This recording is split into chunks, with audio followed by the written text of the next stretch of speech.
est-ce qu'il y a un réel impact déterminant sur la clarté d'élocution, sur la capacité à être entendu, à être compris par ceux à qui l'on s'adresse?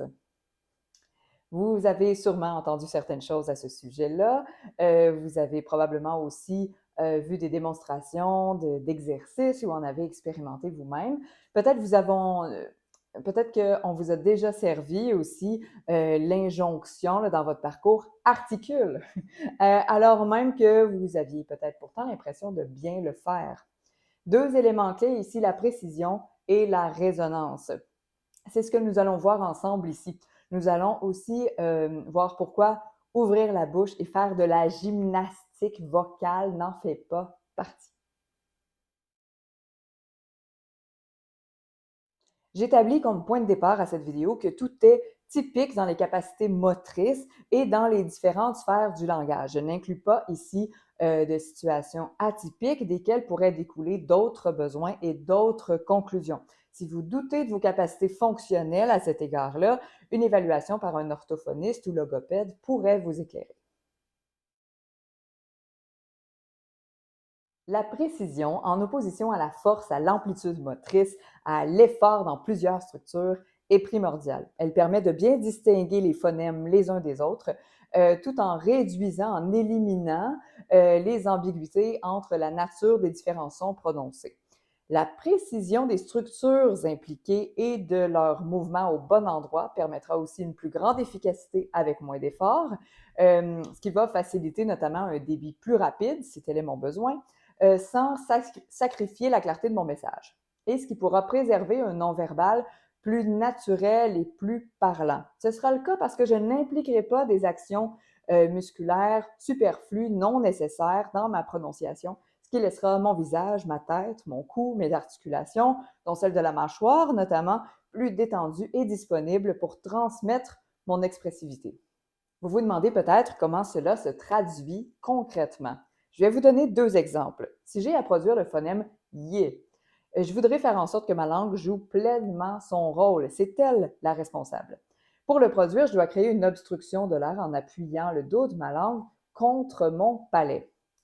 Puis produire la voyelle qui suit. Ya, ya, ya, ya, ya, ya, ya, ya, ya. C'est le cas qu'il y ait carrément un Y d'écrit, qu'il ne soit que prononcé, donc pas nécessairement écrit ou écrit autrement, ou qu'il soit le fruit d'une liaison.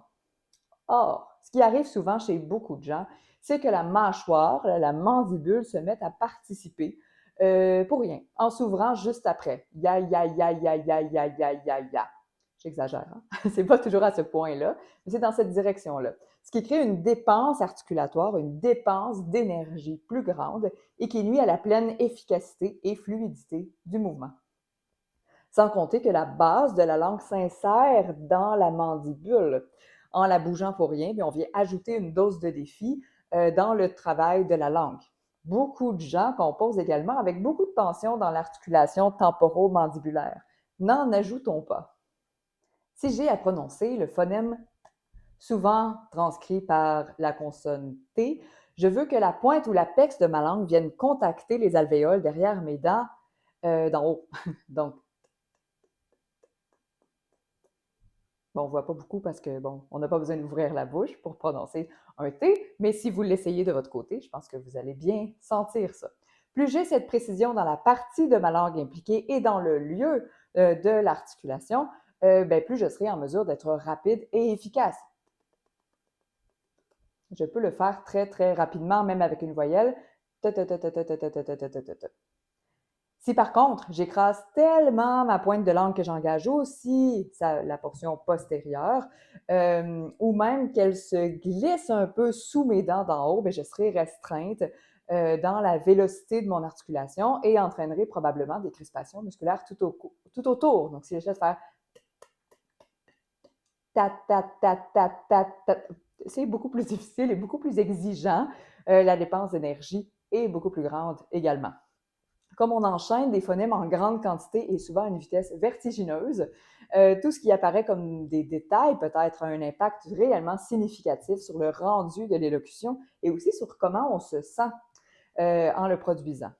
L'heure n'est pas à la gymnastique, comme on l'a souvent fait par le passé, mais à la précision. La résonance ne donne pas sa place non plus et elle est souvent négligée, probablement encore plus en voix parlée.